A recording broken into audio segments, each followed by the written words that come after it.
रात भर एको बेर पलंग नहीं हिला, का कहीं सेज के सवार नहीं मिला।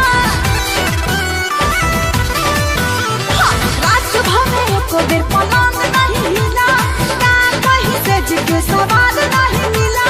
ये तो बताओ काहे मेल नहीं हुआ। बोलो ढिबारी में रहुए न दे,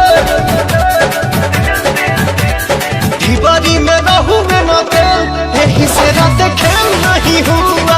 डर जो भी हो गया फेल, यही से रात